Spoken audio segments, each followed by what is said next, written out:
He is the primary advisor to the Secretary of Defense and to the Undersecretary of Defense for Acquisition Sustainment for all matters pertaining to the acquisition of weapon systems, technology, and just about everything else. I always like to say from toilet paper to tanks and everything in between.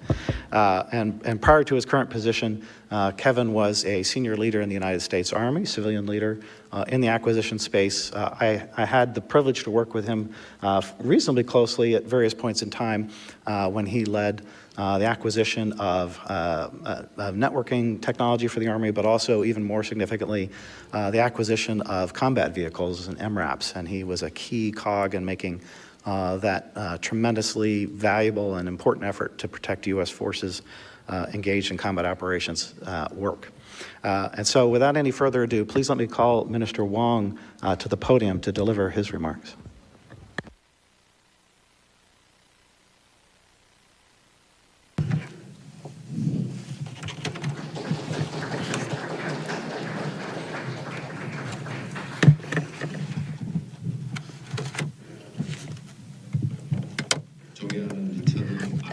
Honorable Richard Armitage and Mr. Andrew Hunter, thank you very much for your warm welcome. And I would like to also express my sincere gratitude to all the distinguished participants for being present here. It is my great honor to deliver my keynote speech on this meaningful occasion of the CSIS DAPA conference, where we will discuss the way forward for security and defense industrial cooperation. This year's conference is divided into 2 days with a private session and a public session held each day. During yesterday's private session, representatives of the ROC and U.S. government, as well as leading defense industry from both countries, gathered at the CSIS to find better ways for cooperation in the defense industry. It was a pleasure to hear that the participants of the two countries had a constructive discussion where they reviewed previous cases of defense industrial cooperation between the two countries while gathering ideas about a way forward for our relationship.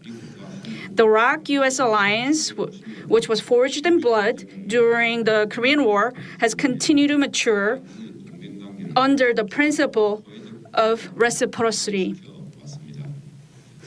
As the relationship continued to evolve, we have witnessed remarkable changes in how we collaborate, especially in the area of defense acquisition and defense industries. The partnership now has transformed from a relationship where Korea unilaterally purchased U.S. weapons to a mature relationship where the ROC supplied parts and components to U.S. system integrators through offset arrangements. In the 1950s, when the Korean War broke out, the ROC was not capable of producing weapons on its own. However, the country transformed itself to an economic and technological powerhouse just in half a century. This was also the case for its technological capability in national defense. Ranging from rifles to aircrafts and submarines, Korea has become capable of developing and producing state-of-the-art weapon systems with its own technologies. On the other hand, the security environment surrounding the ROC-U.S. alliance has been evolving very rapidly. Many emerging threats, including proliferation of WMD and cyber attacks, have become diverse weapon nature to become more transnational and unconventional, while countries all across the world are aggressively building up their military capabilities by either developing or acquiring advanced weapons systems. The security landscape in Northeast Asia has further instigated instability in the region. To keep pace with such changes in the region, it is high time to consider new ways of cooperation between the ROC and the U.S. The discussion we will have today on our partnership is also a discussion on the vision that we must have in the near future, considering the rapidly evolving security environment and advancements in technology. That is why I believe today's conference holds profound implications to the ROC-U.S. relationship. Once again, I would like to extend my sincere appreciation to the CSIS for preparing this precious opportunity. The history of the ROC Alliance, which lasted for more than 60 years, clearly demonstrates the need for maintaining the long, enduring relationship. During a bilateral meeting held in Seoul last November that involved senior officials of the two countries, the ROC and U.S. reaffirmed that the alliance is the linchpin of security in Northeast Asia. Furthermore, during the summit meeting between President Moon Jae-in and President Donald Trump, the two leaders have agreed to pursue harmonious cooperation between Korea's New Southern Policy and U.S. Indo-Pacific strategy. They also assessed that the ROK-U.S. alliance has become a comprehensive alliance that strengthens cooperation in not only security, but also economic and global issues. Taking a closer look at our partnership in key areas, especially in the economic sector, the total trade volume in goods and services between the two countries has recorded $167 billion in 2018. As Korea is the seventh largest trade market to the U.S. and the U.S. is the second largest trading partner of the ROK, the two countries continue to work closely to further strengthen the relationship. What's more, investment by Korean industries in the U.S. has been rising, with ROK companies investing $3.1 billion for building a petrochemical plant and $1.67 billion to build an electronic car battery plant in the U.S. In the area of science and technology, the Ministry of Information, Communication, and Technology of the ROK and the Department of Homeland Security of the U.S. signed a Memorandum of Understanding on Cooperation in Science, Technology, and Communication Technology with the aim of promoting substantial cooperation in the form of joint research between relevant organizations of the both countries. As the ROK-U.S. alliance has become broader in scope, not just limited to security, but also covering many other areas, it is imperative that we take a closer look at our partnership in defense industries, which will strengthen cooperation in a multitude of areas, including security, science and technology, and industry. Also in the defense industry, the two countries have engaged in a considerable amount of trade of defense articles. While 80% of ROK's foreign weapon purchases are U.S. origin, $2.36 billion worth of weapon systems have been acquired through either foreign military sales or domestic commercial sales. There are several ongoing programs to acquire major weapon systems, including F-35s or KF-16, large attack helicopters, and maritime patrol aircrafts. Depending on how we collaborate, however, there are limited potentials for deepening and widening the current partnership that can go beyond growth in the quantity of defense trade. First, defense industrial cooperation is one of the most effective ways of countering emerging security threats. Through such partnerships, both countries can not only acquire cutting-edge weapons with lower costs and risks, but also enhance interoperability that serves as a backbone of the allied capability. Also, weapon systems are an integration of highly advanced science and technology. In a time when we're experiencing rapid advancements in sophisticated technologies such as artificial intelligence, autonomy, robotics, and big data, which will become the game changers in the warfare, it is quite obvious that defense industrial cooperation has to go side by side with cooperation in science and technology. Lastly, cooperation in defense industry can further strengthen the industrial and economic partnerships between the two countries by enabling local production and stimulating investment.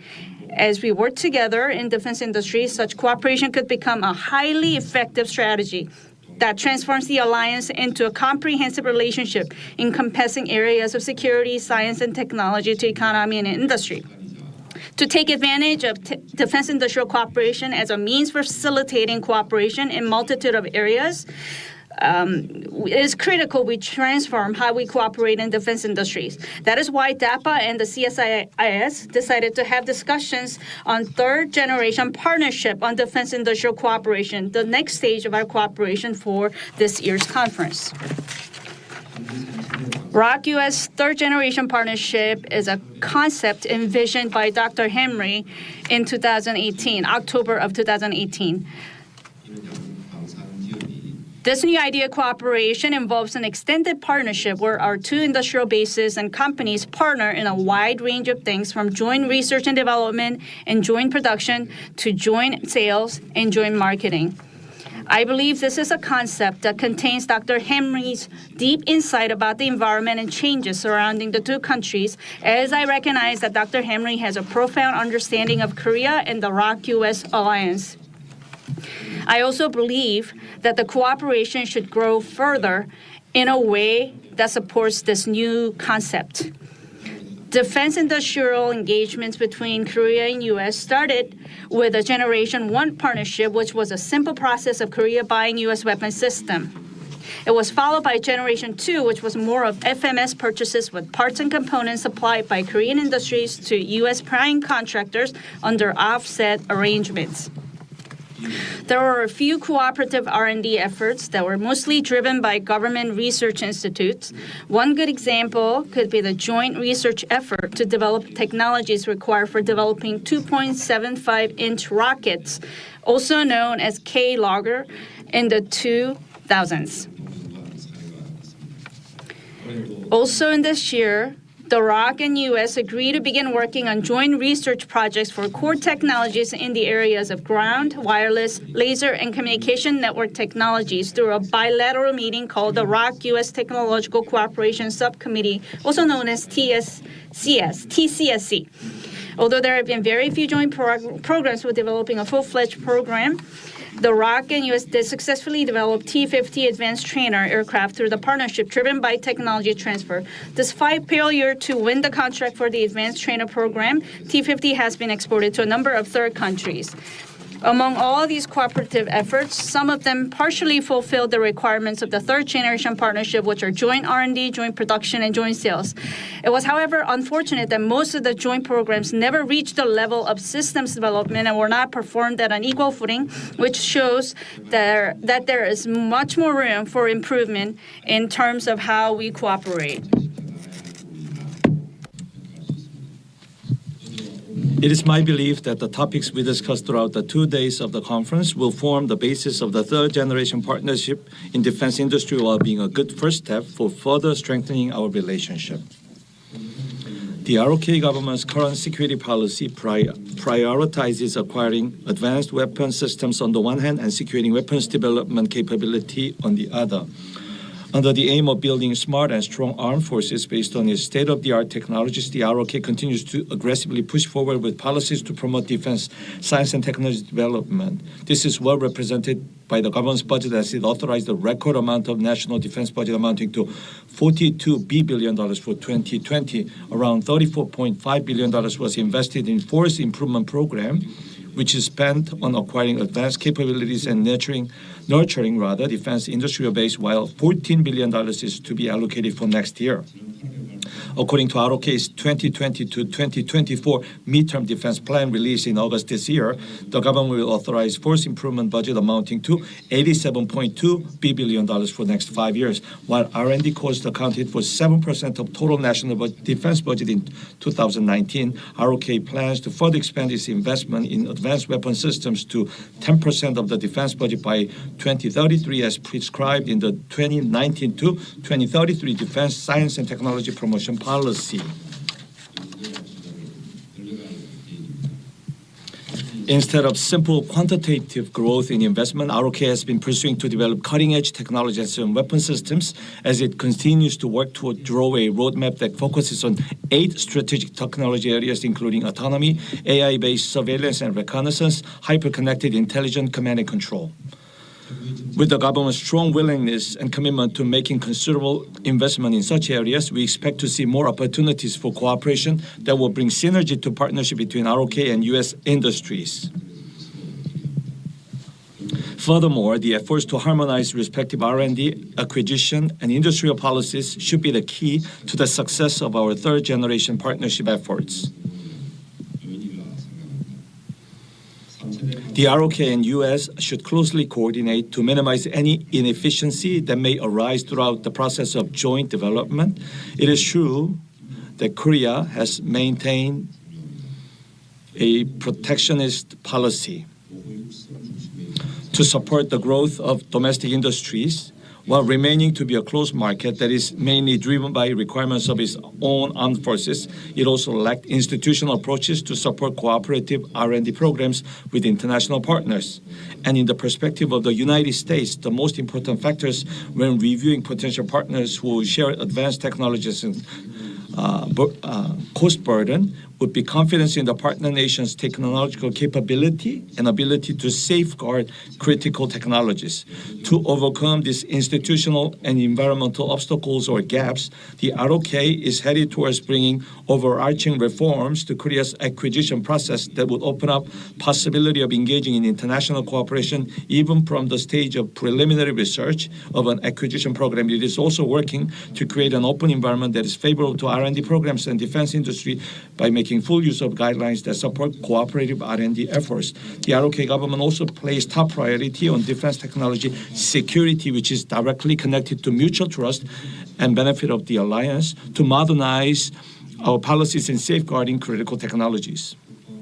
As part of efforts to better safeguard defense science and technology, DAPA established a new office dedicated to technology security back in 2014 as part of its restructuring effort and enacted the Defense Technology Security Act in 2015. All such measures have brought institutional reforms that would enable more effective and full-fledged protection of defense technology. There are also bilateral and global events hosted by the ROK every year, including the ROK-US Defense Technology Security Consultative Mechanism, DTSCM, and International Defense Technology Security Conference under the aim of building a world-class technology security mechanism. Lastly, to realize the very first case of successful third-generation partnership, the two countries must work closely to find ways to harmonize the respective policies while discovering areas for cooperation, as well as common requirements that would help build a win-win partnership. This will require mutual understanding of acquisition priorities and plans by both of our nations. Alongside with ROK's commitment on making policy and institutional reforms, the U.S. should also do its part to lower any legislative or institutional barriers for the purpose of realizing the third-generation partnership. While discussions on such issues could be done through bilateral venues, it is my hope to take this conference as an opportunity to initiate an official dialogue between the two nations. There is a phrase saying, quote, "trees with deep roots do not sway," unquote, in an old Korean poem.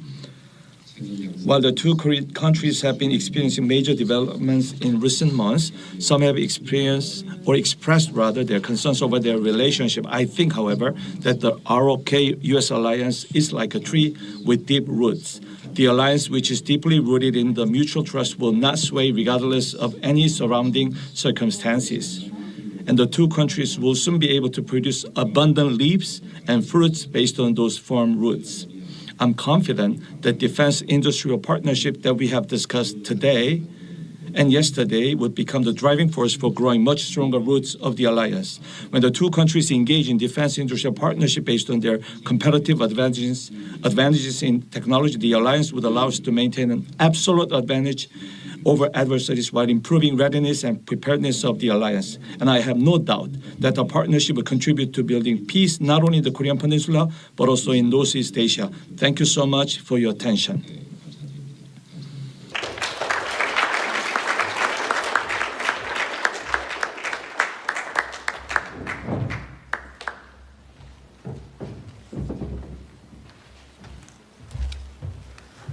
Good morning, everybody. It's an honor to be here to participate in the continuing of a long relationship with the Republic of Korea. I'm honored to be part of this, and I see there's huge opportunities to continue our relationships and improve relationships. And the good news is following the minister is I have a lot of the similar things to talk about. And I do welcome the minister to the United States. As you probably all know, our partnership with the Republic of Korea is front and center with our national defense strategy. I'll be remiss. I always start where we're always focused on our national defense strategy. And if you think about what it is, in every aspect, the Republic of Korea is part and parcel to it. Because as you know, in a lot of our operations, they are a partner and a coalition partner critical to how effective we are. Our 3 lines of effort obviously being lethality and readiness, strategic partnerships and alliances, which we're here to talk about a lot. And then the third, which I think is also critical to what we're talking about today, and that is reform, right? And if you think about it, there's nothing always in every country, reform always tends to talk a lot about acquisition, but as the minister talked about, there's a lot of reform, and part of it is policy, right? How do we make sure that our policies support what we're trying to do? And I think there's no area that we believe has a bigger opportunity than our international aspects of what we're trying to do. South Korea has been and will continue to be a value strategic partner. We have a deep, long relationship, and I'll tell you, as you heard, so I had a 34-year Army career. I retired for a couple of years, and then I was I guess a weak moment, I agreed to come back, sort of like the minister. But I've been involved in almost every relationship, right? Government to government relationship, government to industry relationship, part of an industry to industry relationship. And when you talk government to industry, it's both ways, right? I think that, as we go forward, the opportunities are unlimited, right? I mean, you look at current programs like the F-35, where not only the production, but, the awarding of the maintenance, repair, and overhaul to South Korea. When we look at our capabilities today and into tomorrow, a big part of cooperation is interoperability, because our plan is to never fight alone. We will always fight with our coalition partners, and so having common programs and having common capabilities is really important. In many instances, it could be, I think when we look to the future, co-development is where we need to start, and I'll talk a little bit more about that, because if you look at some of the future technologies, and I'll talk about them, even in the United States, we tend to think about a technology that is the same way we look at old technologies, but in some instances in the future, we got to look at what is the concept of operation of these technologies. So I think cooperation starts when you look at new technologies like hypersonics, starting in how do we look at a joint capability requirement and a joint concept of operation capability, and then you look at what would be our co-production, or what I would call our integrated supply chain of those future technologies. And so my view is, in today's world, when you look at what we're trying to do, is in a lot of instances, when you start with new technologies, we sometimes don't look at the industrial base early enough in the program, and so when we get into the production of those programs, sometimes we haven't looked at the integral industrial base, and so I think that's a huge opportunity. I think, in my perspective, as we look for the future opportunities, is how do we look at a collective strategic objective, right? Is in areas that we both have a capability need, right? And we both have a concept of operation of how we're going to use it. I think in the Department of Defense, we really have two focuses that are not separate, but they're together. One is, how do we accelerate technologies? And I know the minister met with Dr. Griffin, who's the Undersecretary of Defense for Research and Development, yesterday. And I think most of you know our 10 technology areas, which do change on occasion, but today they're, hypersonics, directed energy, command, control, and communication, which has been our technology requirement forever and will be in the future. Space, both offensive and defensive. Cybersecurity, which I'll talk more about. artificial intelligence, machine learning, we put those together. Missile defense, which there's probably no capability that we look that we need to be cooperative on that kind of activity. Quantum science and computing. Microelectronics is probably as much an industrial base issue as it is a technology issue, right? And then autonomy. And then the second thing that we're focused on in the department, which I think is part and parcel, is then how do we, speed acquisition, right? And if you look at the things that we look at as speed and acquisition, a lot of it does go to reform and policy and how do we do better. And in almost every instance, which I guess I wasn't paying as much attention to until the job I have, is as much as it's a Department of Defense thing, it's across the federal government, right? I mean, there's other agencies, whether it be the Office of Management and Budget or the Department of State, that they all have to be together on most of the instances when we're looking at how do we do better. And then you look at other areas that we're focused on, as the minister talked about, is how do we improve the overall contracting procurement processes. And then, as you can tell, I talk about it a lot, is how do we collectively across the world have what we call a resilient and secure industrial base, right? And I'll talk a little bit more about that. And then the other place we look at is how do we make sure we train our people to do the job. So I think a good example of the other kinds of things we got to think about is this idea about how do we secure our industrial base, right? Probably a lot of you have heard that in the United States we're on this path that how do we certify our industry to say that they're cyber compliant. And if you think about it, that's not just a United States thing because that's an industrial-based thing, right? So as we have joint partners across the industrial base, how do we make sure that we all have a secure industrial base? And you think about it as one of the things that tends to be one of those things that we got to pay attention to is the intellectual property and how do we collectively develop things and protect them across the industrial base. So that, as you know, tends to be cybersecurity tends to be a all-encompassing thing that I think we could work together, both from an industrial base perspective, weapon system resiliency, and then obviously in the operations that we conduct.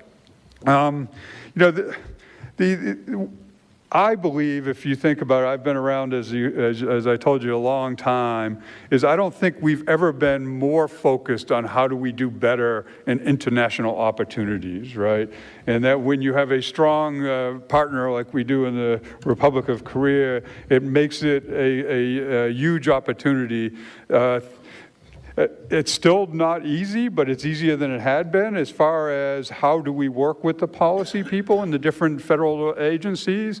And I'll tell you, within the Department of Defense, looking at international programs and international partnerships is now encouraged, where before it was, what I would say, it wasn't discouraged, but it wasn't considered part of people's focus. One of my bosses, the Undersecretary of Defense for Acquisition and Sustainment, Ms. Lord's priority is whenever we do things, how do we make sure we think from the beginning of a weapon system, how do we make it international cooperative program, right? So how do we make sure things are exportable or we are in a joint development opportunity? Again, I really do think, our opportunities are plentiful. I do think that one of the things that we should think about is what is the high priority critical areas that we collectively have a capability need that we will be working in a cooperative engagement. And one that's easiest to talk about is like integrated air and missile defense, right? And especially in the areas. So how do we look at where we have a joint capability needs into the future? How do we start an early development to include what are the concept of operations, right, on how we would use that technology. And then I think as we look at those technologies and then we look at what would look like from a United States Republic of Korea integrated industrial base capability to best apply that capability, I think would be a huge opportunity. Some of the concerns I have in a lot of instances is we have a tendency to look at everything and anything, and we never get to progress. And so I always tend to have this idea of theory of constraints, right? Pick the things that you think are probably the most capability that we both need, especially in the area of operations that will be working together, and see how do we start those technologies and then concept of operations, and then how we would have a integrated industrial base to support it. So I do think that the opportunities are huge. I do believe that under the current administration, international partnership is a high priority. You know, I was going to point out, as you think about it, when we got our new Secretary Esper, and our new Chairman, General Milley, almost immediately one of the first places they visited was Korea, because it is such an important strategic alliance. And as you know, they just committed to continuing that relationship well into the future. So with that said, I look forward to your questions.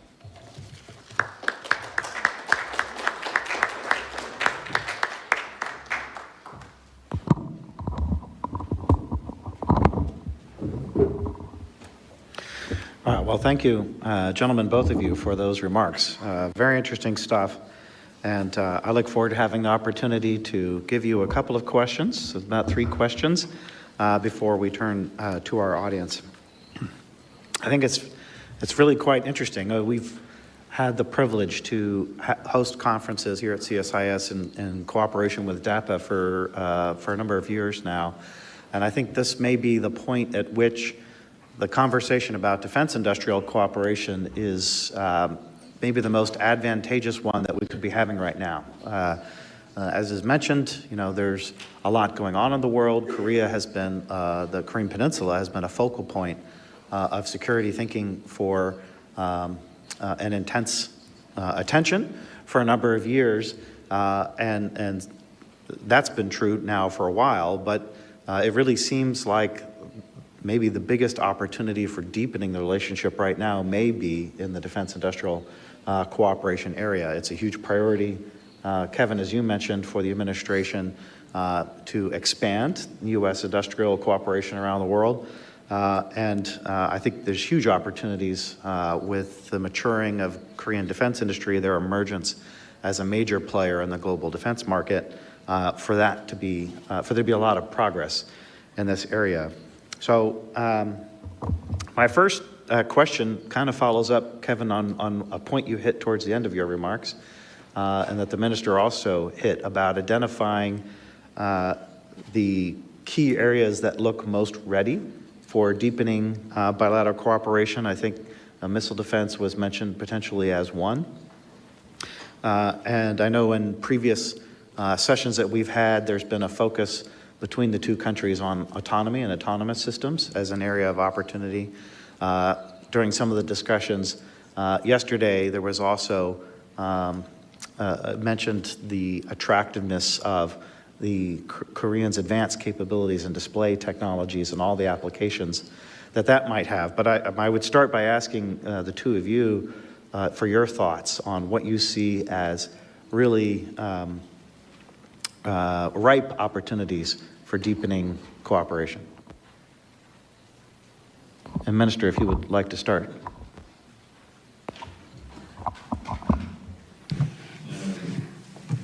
Well, thank you very much for your question, Mr. Hunter.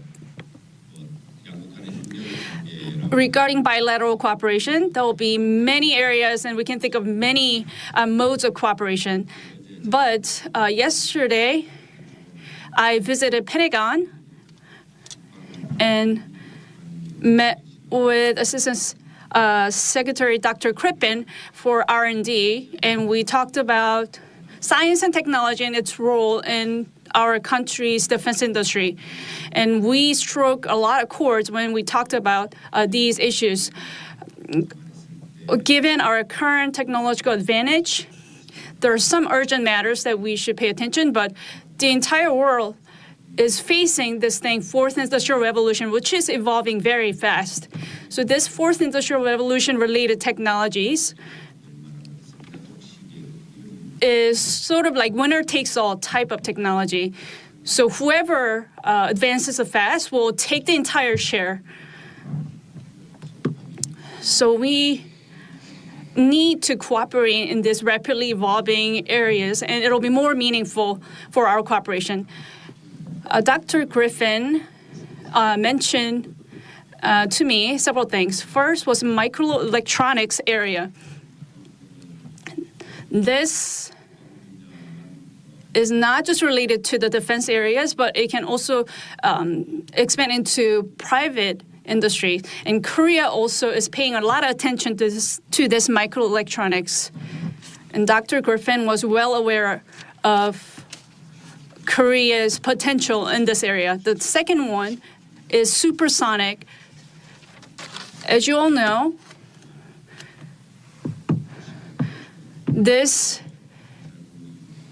it will be very important for missile defense and etc. Lastly,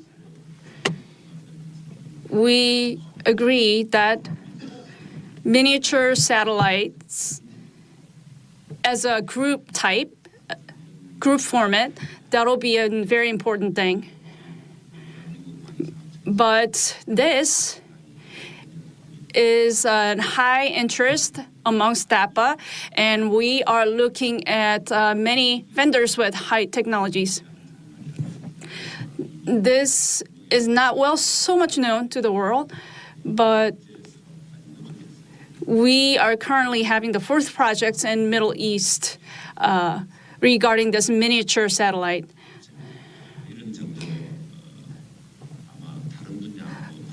I'm sure there will be other areas regarding platform-based projects, but we need to feel the urgency in promoting these projects. And these will be the core technologies, and we need to expedite our cooperation in these areas. I hope this helps and hope this answered your question. Thank you.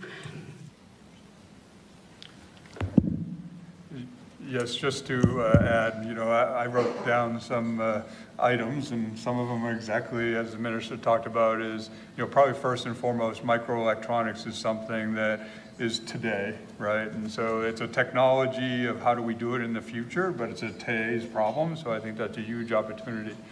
I would, and they're sort of related, but not really, right? So there's the whole idea of command, control, and communications, right? I mean, and what I would throw in there is the whole concept of 5G, right? I mean, we all know that technology is here today. We all know that China, to a large extent, is without a doubt the most prevalent. And so I think as a cooperative opportunity is what are the things that we would have to do? And that's both a technology and an industrial-based thing to make sure that we are in control of our own command, control, and communication. A few of the other ideas, in today's environment, in the future, I always put cyber in there, right? If you think about cyber, as I spoke, it's everything from how do we protect our industrial base to how do we make our weapon systems resilient, and how do we, I think the third part of it, which is a cooperative opportunity, is how do we operate in a contested environment? And I would say that's both in a cyber arena and in the electronic warfare arena, because both of them are technologies that advance fast, and we know that our adversaries keep advancing. And then I do believe just in the nature of the opportunities of us, how we work together today, the whole idea of integrated air and missile defense is a key one, which has a lot of technologies, which obviously the miniature satellites could be part of that whole picture. And then the last would be, artificial intelligence, machine learning, and autonomy I sort of put together is we are both advancing that and working together, because I think a lot of our ability to advance the technology fast is how quickly we learn from what we do, right? So those are the areas that I would think would be good opportunities that are here to work on and will be into the future. Well, thank you very much for that. Excuse me. Do you see opportunities for other partners working together with the U.S. and Korea? So in other words, not just a bilateral cooperation, but building on that bilateral cooperation with other relationships both nations have around the world to add to that partnership and to expand it outside of just the bilateral relationship. So I'm thinking a little bit in yesterday's dialogue, there was some discussion about work that Korea has underway with Australia, which is also obviously a huge partner of the United States and one that we're working closely with, even on some of the technologies that you both just mentioned. Mr. Minister? Yes, of course. Our two nations' cooperation is important, but multilateral cooperation will be possible. And of course, there should be some conditions that should be set and be satisfied that we pursue common values. And those nations or partners will also are fully committed to protecting national security related technologies security. When it comes to the example of F-35, it's a successful case where only those trustworthy partners can take part. However, from the perspective of the ROK, I don't think we are fully ready to expand our cooperation with many different nations at this moment. When it comes to KFX, our next generation fighter, we are producing it in joint partnership with Indonesia, and it is going very well. So as Mr. Hunter pointed out, whether it is trilateral or multilateral, I really think it is feasible down the road, and it might happen down the road. And I agree. Thank you. Again, I would just add, I agree wholeheartedly with the minister. I think there's absolutely opportunities to do that. And I think in some instances, when you work on what is the co-development, you might see that there's opportunities where you go into what is the integrated industrial base, that maybe between the United States and the Republic of Korea, we don't have the most resilient industrial base for that technology, that we'd bring in other partners to fill those areas that were most critical. Probably 5G is one of those things that having a multinational opportunity could be a key thing.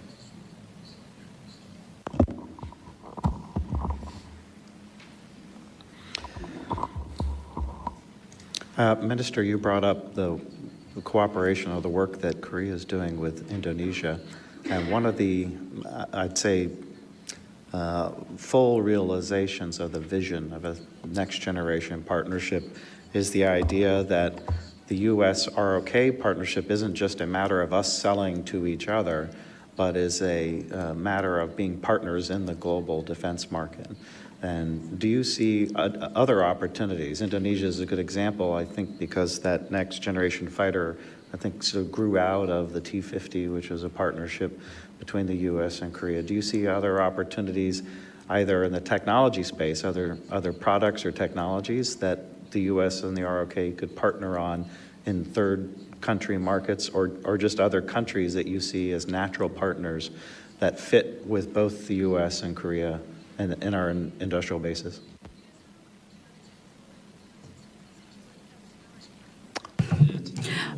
Yes, I fully agree with your question.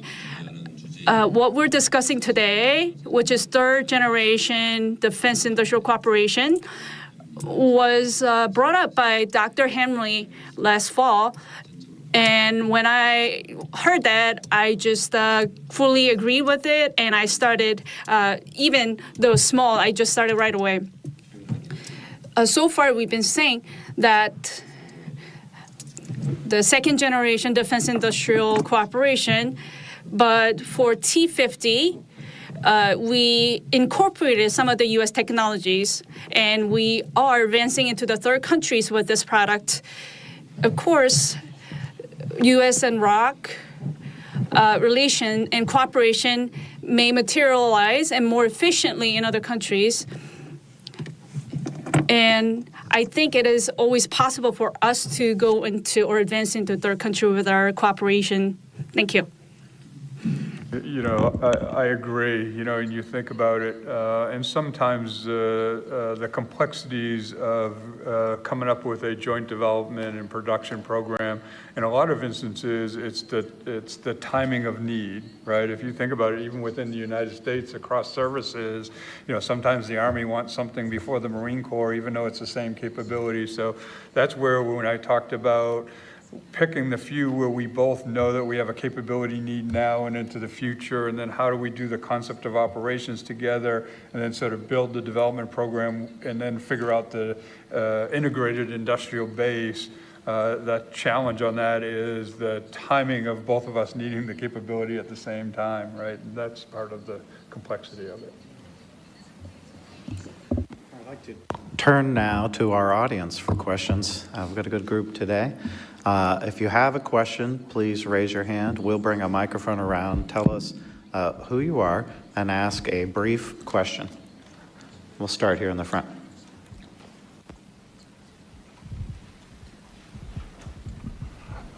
Chris McRae, economistasia.net. So I was lucky in 2017, I went to the first summit that Moon Jae-in spoke to an international audience. And it was on basically futures of technologies for places and cities, not specifically defense. But what was amazing was all the sorts of exhibits there. You know, I haven't seen stuff as advanced as that, apart from possibly sometimes at MIT.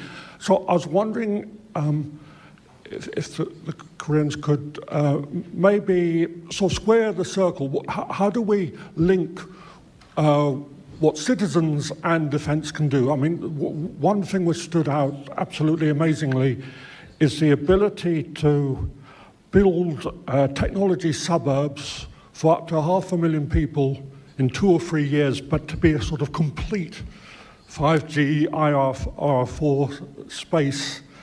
And so that, you know, that has advantages for citizens, it has advantages for technology, defense, everything. So just wondering if there's a way to square that circle so we understand all these important futures from everyone's point of view. Yeah, that's a great question. I know the last week we had the Reagan National Defense Forum and a lot of events around that many of us attended, and there was a lot of discussion about the connectedness. Those who follow the discussions in the United States, the Chief of Staff of the Air Force has talked extensively about how in the future the systems that talk to each other are the systems that are going to make a difference, and those that don't will be very much less relevant in the future. So this idea of kind of the connectedness, the Internet of Things, which is maybe the one buzzword we haven't yet hit, so I'm going to throw it on the table. I would love to hear the panelists talk about how they see that connectedness playing into the systems of the future and the possible partnership here.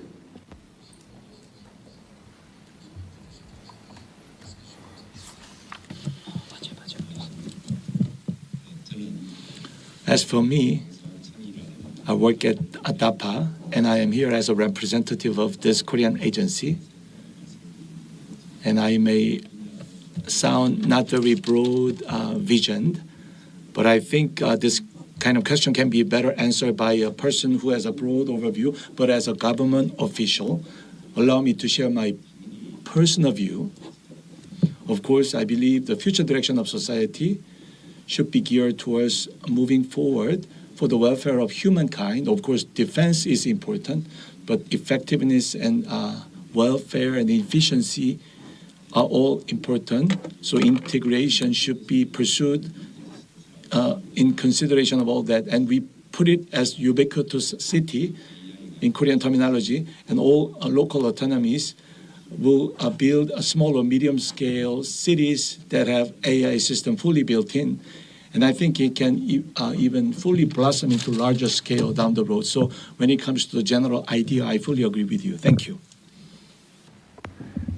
Yeah, I would add, you think about it, you specifically said the Internet of Things, right? So there's a lot of opportunity there. I mean, you don't go a day without hearing about the government's cloud opportunities, right?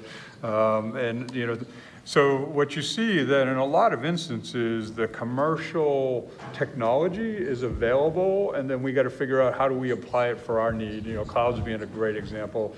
The security requirements of the Department of Defense or a military operation, and then how do you make sure that it's always available no matter where you go. But there's you think about it like cyber, right? When we look at the things we're looking at as cyber, a lot of it is stuff that the banking industry or the health community already does a lot of those things. So there are commercial, 5G is commercial by definition. I think autonomy, if you look at autonomy, the commercial guys are ahead of us, then it's more about how do we apply it to our application. Even, it's becoming more and more. You look at space, right? I mean, where the Department of Defense used to always be paying for everything in space, and today you have commercial companies like Blue Origin and SpaceX that we absolutely want to take advantage of, right? So I think as you look forward, a lot of these technologies, you're probably not going to see a lot of commercial applications of hypersonics, right? Of shooting bullets a long way.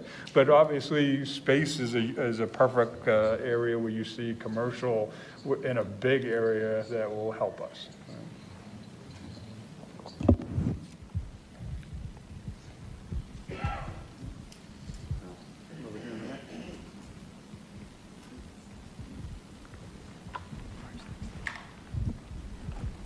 Good morning, John Anderson from AT&T. So as a telecom carrier, we do a lot of business internationally in South Korea with the telecoms there, SK, KT, LG+. And one of the things that they are sensitive to in our defense networks is the NDAA and restrictions on building networks that have some sort of part or infrastructure that is utilizing Chinese manufactured and owned infrastructure and hardware. How does DAPA reconcile this sort of advice and advisement on divestment from using the Chinese manufactured infrastructure from their need to protect the sort of trade relationships and commercial relationships with China at the same time? Yeah, so this gets at, it's interesting the minister brought up that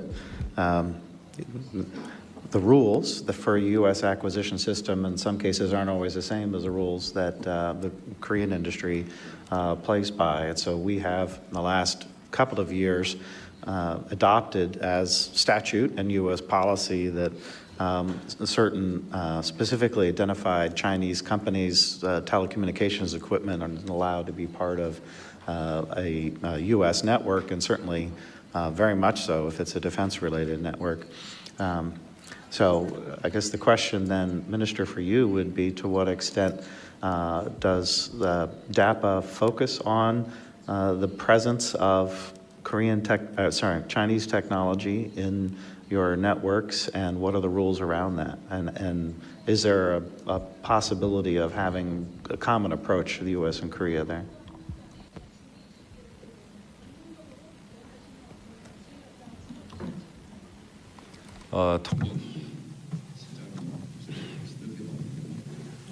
No, sorry, the interpretation has some lag, so I had to wait on, no, she's done with it.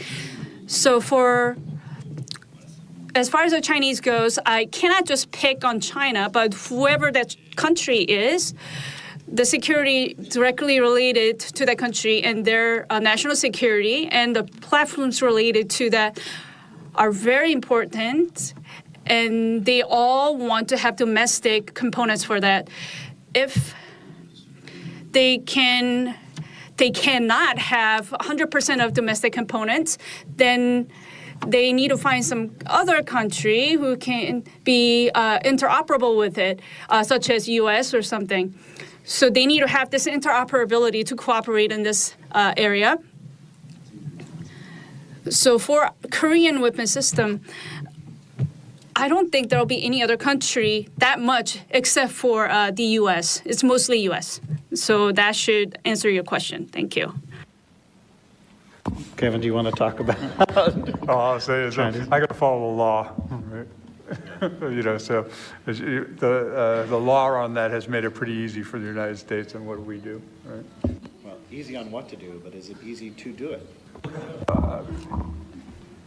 Put it this way, it's easy to do what the law says, right? And that's from the future on, is to not allow the purchase of certain Chinese products. What's not so easy to do is how do you police what you already got, right? And that's part of the effort, right? And then, as the minister said, part of the problem is understanding the risk associated with what it is, right? So.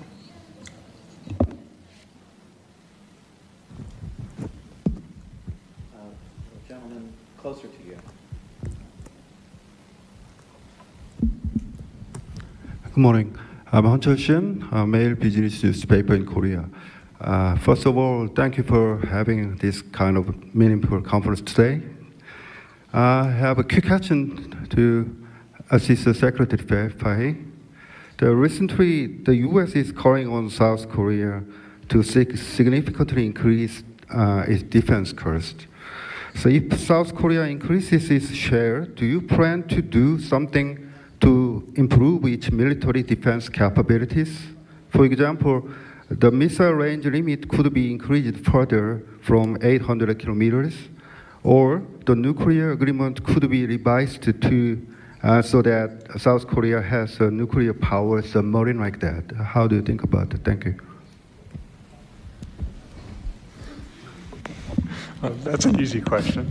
So what I would say is, is most of the questions you asked are outside of the Department of, a lot of those are treaty things and stuff like that. But we will continue to work with the Republic of Korea to figure out how do we do the best for the operations there. And we, as you know, as we as the United States government now are relooking almost everything as far as the treaties and compliance and all those kinds of things. And as you know, one of our highest priorities is the modernization of the nuclear triad, right? So I think all those things are in play. Right.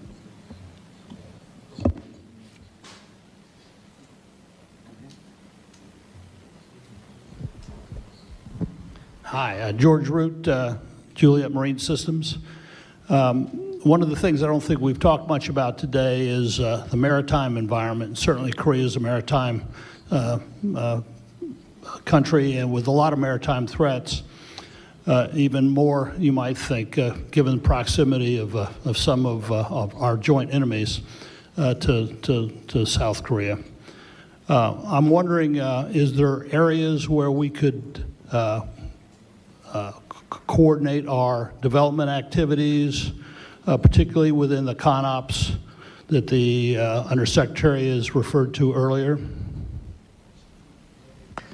Thank you for that question. I just wanted to add one of the things that came up in yesterday's discussion is that the Republic of Korea is what I would characterize as a shipbuilding superpower as well, and that shows up in their defense exports. They have a real comparative advantage in the area of shipbuilding and maritime systems. So we ask the panelists to speak to the potential for cooperation in that area.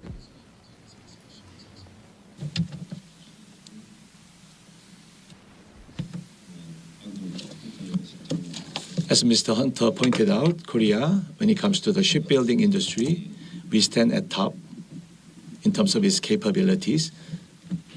We have more than one company that does its job extremely well in that industry. As you know very well, the submarines that we didn't have in the past are being successfully developed, and we are even exporting some of them to other nations.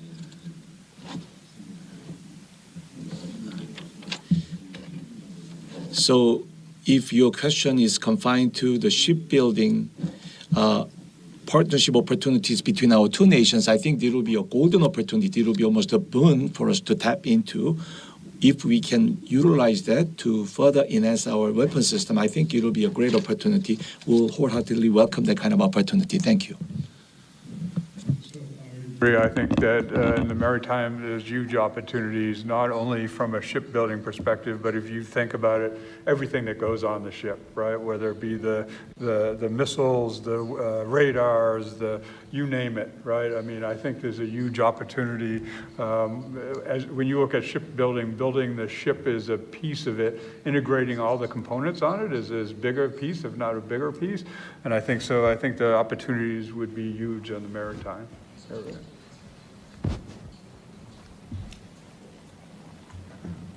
We're very heavily loaded on the right-hand side, and that's fine. In the back? In the back? 안녕하십니까. LIG 넥스원의 Hello, my name is Sungbae Park from LIG Next One. Our company is involved in Korean weapons system development, and we're receiving many of the components and parts from the U.S. regarding this aspect.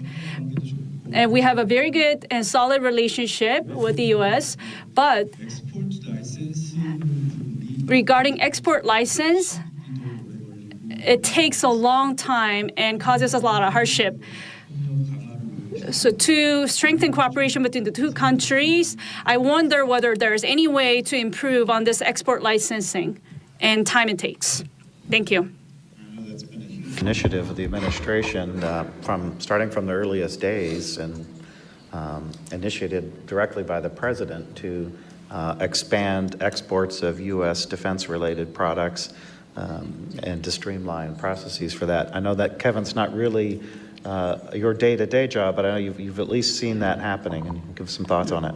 Yeah, what I would say is that it has been what I would tell you, it is a high priority. It is something that they're looking at, is how do we improve the export-import, which is, as you know, there's a lot of pieces to that, right? One of it is, part of it is what can you export and import. So one of the things that we've done from an acquisition Department of Defense perspective is when you come up with a new requirement, one of the things you have to address up front is exportability of the equipment. As you know, in a lot of instances in the past, we don't address that until it gets to the point that it's in production, and then there's things in that item that may or may not be exportable. So part of the challenge is, one, designing to be exportable, which is a big priority, and then the other is we have been working with the other federal agencies that when we talk about cooperation with not only international partners, one of the huge pieces of the national defense strategy is how do we work better across the federal departments so that we can do better in the export business, right? And we are looking at all kinds of ways to improve that.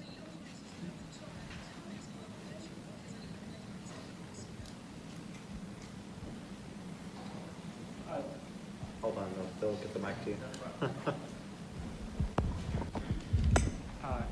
Yes, Emmanuel Pastreich at the Asia Institute. I had a question about basic science and also in engineering in terms of extremely expensive facilities for fabrication. Are there plans for how, say, Korea and the United States could sort of combine their resources for basic science and also for engineering research at the universities and research institutes? Okay, so you're talking more on the S&T side, not so much on like a foundry or some more production. Well, it could include that. Of course, there are some extremely expensive new technologies. I mean, I guess in my own field, which is technology for not defense, I've seen it's become increasingly a burden, right, to develop new sort of laser applications. Yeah, and that's an interesting question. We've, I think in previous conferences, we've also talked a little bit about the opportunities for cooperation between universities in addition to the opportunities for cooperation between industries. So I think the gist of the question is there are some very high capital intensive investments that are required for basic research and for some advanced manufacturing capabilities. And do you see an opportunity for some joint investment in that area as part of this initiative?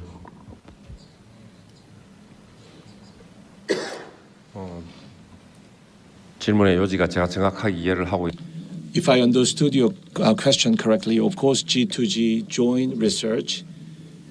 Not only that, but also industry and industry to R&D and college to college, a wide array of co-research and co-development opportunities should be explored and should be possible, especially in the context where current technology is not coming out of a silo, but it's more coming out of a wide array of different things. So I think this integral approach is something that we gotta positively review, and I fully agree with you in that regard.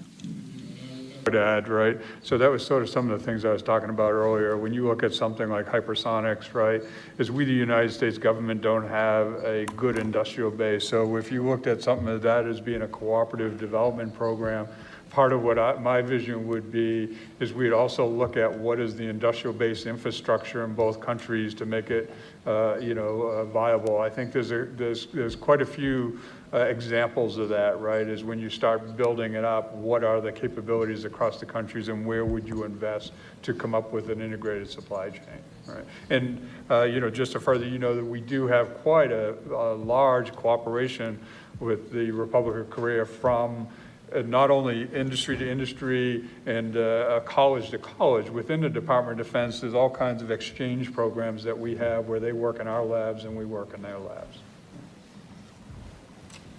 One thing maybe add to that from yesterday's conversations is, and it was referenced actually in the minister's speech about the level of direct foreign investment happening both directions in the alliance, but in the groups that we had discussing yesterday, industry on both sides are making pretty substantial investments in new manufacturing capabilities that are tying into advanced supply chains. There was a discussion about 787 advanced manufacturing facilities that have been built in Korea. And I know there's also a lot of Korean investment currently coming into facilities in the U.S. on the defense side as well. Here.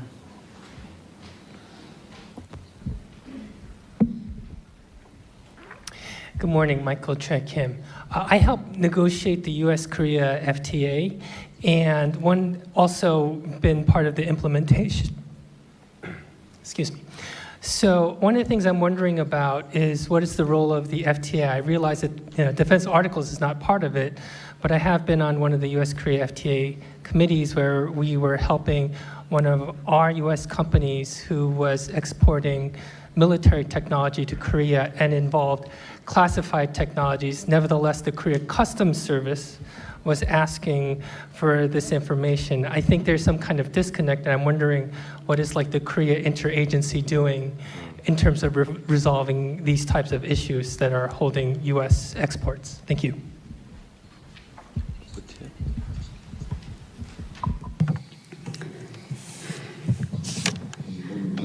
Well, this is the most difficult question that I got today. I haven't thought about the relationship between the FTA and defense material due to this clear line of security. Although I'm taking questions from the floor, but even when I go to National Assembly and get questioned, if there's any sensitive issue, we send it to some closed session, and non-relevant people will be kicked out of the floor at the National Assembly hearing. So I haven't prepared my answer regarding these lines of questions that might confuse you or might not be accurate. So I would like to limit my answer to here. Thank you and sorry. I will say that, in yesterday's discussion, there was talk about how a reciprocal defense MOU could potentially facilitate defense trade. The United States has such MOUs with a range of other countries. I think the focus in yesterday's dialogue was on an R&D MOU that might serve as a facilitator, not exactly a free trade agreement per se, but definitely would facilitate more open trade. Has implications within U.S. law for some of the domestic sourcing requirements. I think we have time for just one more question. I'm sorry, let's have this one in the back. So.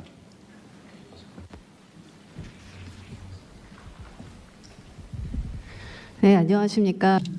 Good morning. I am reporter Jung-eun Lee with Donga Daily in Korea. As it was asked before, when it comes to military burden sharing, I have a question. When it comes to military burden sharing, or SMA, this is being discussed between our two nations, and related to that discussion, the military purchase that Korea got from U.S. is quite significant when we consider that as a significant contribution to military burden.